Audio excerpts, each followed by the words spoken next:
What's up guys, Block FPL here, and today we'll be looking at why I'm not wildcarding yet and my plans for wildcarding in the future.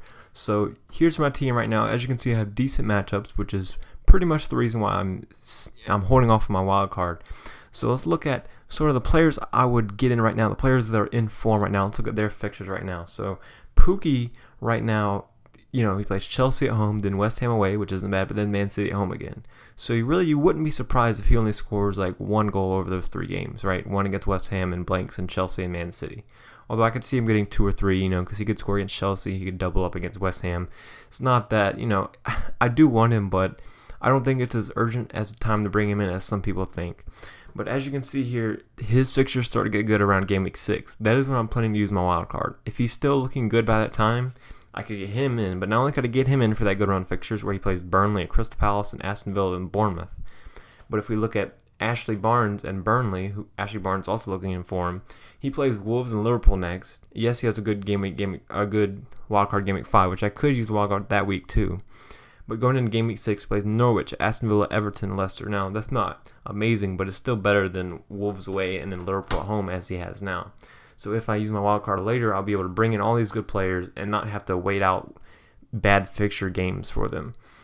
One team that doesn't quite fit into this is Manchester United. As you can see, I did get in Wan-Bissaka, but if we look at their fixtures, they have Crystal Palace at home next, which I'm scared not owning Martial, and Southampton away less. But game week 6 they get West Ham away, Arsenal home, Newcastle, and then Liverpool. So it's like 2 are good and 2 are bad. I don't really know what I would like. If Martial's still looking good, I don't know if I'd get them in or not, but I do think this strategy allows me to get some more value off the players I selected at the beginning. For example, I have a Man City triple up already going into this good run of fixtures, and it sort of does change around game week 6.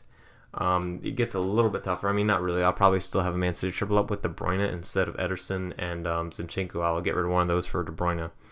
But so I don't really see the need to change to wildcard yet, while I still have people with good run of fixtures.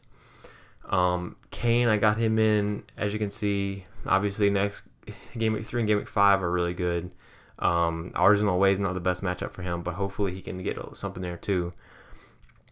And McGinn has a good run of fixtures right now, but basically the players that I'd be really wildcarding to get in would be like Pooky and Barnes, and their fixtures don't quite turn yet. And I could also take advantage of that fixture change around game week 6. I could bring in Burnley defenders. I could bring in Nick Pope, their goalkeeper.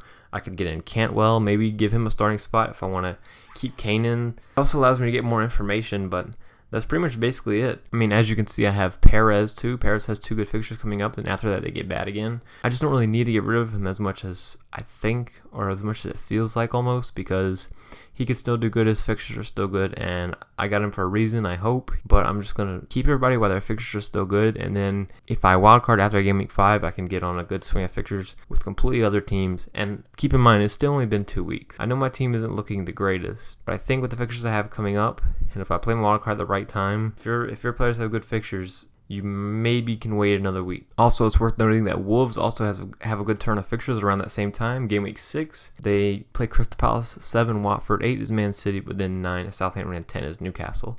So Crystal Palace, Watford, Southampton, and Newcastle. 4 teams that haven't looked the greatest so far, so maybe at that point, Jimenez looking a little better, Jota looking a little better, maybe Pooky's not looking so good, things like that. And then maybe my wild card can really help me get ahead of the next curve when the fixtures change. So I think wildcarding after game week 5, personally for my team, sort of fits the fixture swings decently.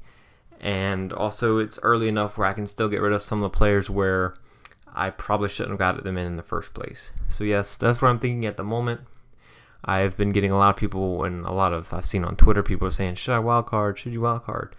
I don't know. It just completely depends on the team, really. But yeah, this video is not too long. I'll leave it there. I will see you next time. Bye.